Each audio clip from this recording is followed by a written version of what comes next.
Our dance card is full tonight, so let's get started. Here's the brief news from the world over this week. At a cost of nearly $1 trillion and guaranteeing health insurance for approximately 32 million currently uninsured, President Barack Obama's health care overhaul is now the law of the land in the U.S. However, concerns over the cost, government interference in health care decisions, unfunded mandates to the states, and other concerns abound in the wake of the historic legislation. Republicans have vowed to repeal, promising to campaign against the unpopular law between now and the November elections. And for the first time in recent memory, several states have filed suit against the federal government en masse, challenging the law's constitutionality. The formal complaints charge that the law violates the rights of the states and that it's an overreach of the federal government's power to regulate commerce. 14 states have filed suit. As many as 25 more could follow. And Sister Carol Keehan, the president of the Catholic Health Association and one of the most ardent supporters of Obamacare, was rewarded for her efforts this week. She received one of the 21 pens used by the president to sign the legislation into law. Sister Carol strongly supported passage of the bill despite the opposition of the U.S. Bishops' Conference and major pro-life groups. In a side note, Sister Carol was to be keynote speaker at the 24th annual John Carroll Society dinner here in Washington, D.C. But following her spectacular actions during the past week, she will not be addressing the group now.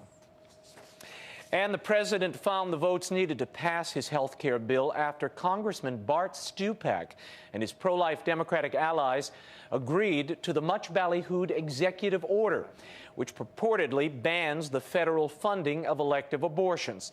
President Obama signed the executive order in a closed-door ceremony on Wednesday. This is the only photo of the signing. The White House released it. The jury is still out as to whether the executive order amounts to anything. White House Press Secretary Robert Gibbs said that it merely reiterates current law.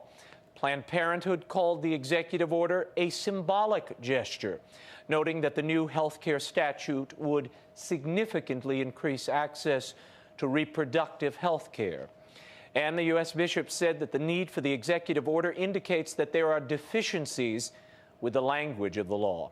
More about the health care law and what this executive order does or doesn't do in our next segment. And while Congress was voting on the health care bill, at least one bishop was marching on Capitol Hill for immigration reform. Los Angeles Cardinal Archbishop Roger Mahoney offered Mass and led an immigration rally on the Mall on Sunday. He was among the tens of thousands marching in support of the millions of illegal immigrants here in the United States. Cardinal Mahoney called on lawmakers to fix what he described as a broken and immoral immigration system. The Cardinal said that passage of the health care reform bill was, quote, helpful to immigration reform efforts, end quote. The U.S. Bishops' Conference has already launched a nationwide lobbying effort on behalf of immigrant justice. And the New York Times charged that Pope Benedict, while heading the Congregation for the Doctrine of Faith, failed to defrock a Wisconsin priest accused of sexually abusing 200 children dating back to the mid-1970s.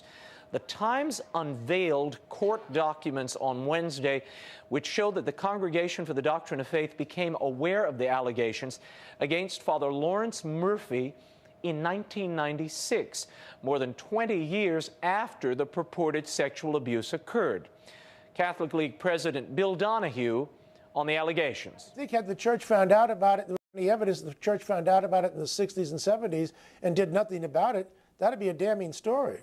But they didn't find out about it until 1996 when they get talking about a sick old man.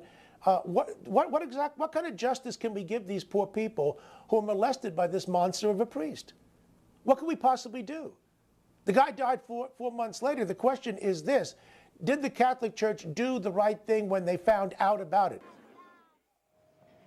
Buried deep in the New York Times piece was the fact that local law enforcement authorities investigated the Wisconsin case and dropped it. The Vatican said on Thursday that there was no cover-up and denounced the speculation as a smear campaign directed against the pontiff. More on all of this later. Meanwhile, the fallout over clerical and religious abuse in Ireland and Germany continued this week after Pope Benedict strongly rebuked the Irish Church's handling of its abuse crisis. He accepted the resignation of one of Ireland's bishops on Wednesday. Bishop John McGee of the Cloyne Diocese in the south of Ireland resigned after a church investigation found that he waited 8 years before reporting several sexual abuse claims to authorities. Bishop McGee offered his sincere apologies and has asked forgiveness from abuse victims. And the German government this week created a 40-member panel to further investigate church abuse there, dating back some 50 years. Among the considerations for the panel is whether to repeal statutes of limitations or allow victims to seek civil damages. And after months of denials and deflection, the U.S. Bishop's Catholic Campaign for Human Development has defunded yet another questionable community group uncovered by critics of the campaign. Maine's Portland Press-Herald is reporting that the Diocese of Portland and the Catholic Campaign for Human Development have pulled more than $50,000 in grants from the Preble Street's Homeless Voices for Justice program. That's a tongue twister. In a clear violation of church teaching, the homeless advocacy group opposed a ballot box initiative aimed at repealing the state's same-sex marriage law last year. Washington-based Catholic Campaign for Human Development staffer Randy Kessler told the Press-Herald, "I felt badly for having to cancel the grant. This was very difficult for us to do." And the Fox Network's animated comedy series Family Guy is facing advertiser boycott threats and protests after the airing of its latest episode. The show opened with a Terry Schiavo musical presented by preschoolers. During the tasteless satire, Terry Schiavo was referred to as a vegetable with mashed potato brains. One of the Family Guy's main characters played the part of a plug that, quote, needs to be pulled, end quote. Joining us to react is Terry Schiavo's brother, Bobby Schindler, executive director of the Terry Schindler Schiavo Foundation. Bobby, thanks for joining us. Bobby, what does this... Thanks for having me this evening. What does this say about our culture, Bobby? The fact that they have decided to lampoon your sister in this way? I got to tell you, Raymond, it's hard to imagine that they would air something as vulgar and offensive as they did. Not only denigrating my sister, but really making a mockery of all the families that are caring for people that are in similar conditions to Terry. And by the emails we were receiving, the phone calls, though, Raymond, people were just outraged that Fox would air such a program. Now, Bobby, are you urging a boycott of the show, the advertisers? What are you all asking for? Well, we posted on our website ways for people wanted to do something.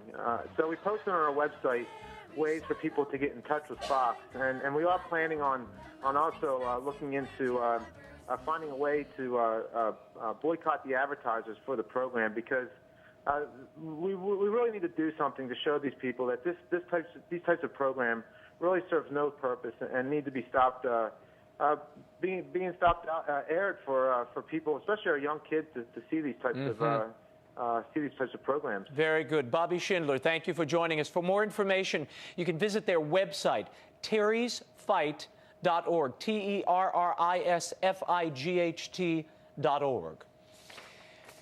And Judge William P. Clark, former top aide and confidant to President Ronald Reagan, received the Pro Ecclesia et Pontificia Award this past Sunday.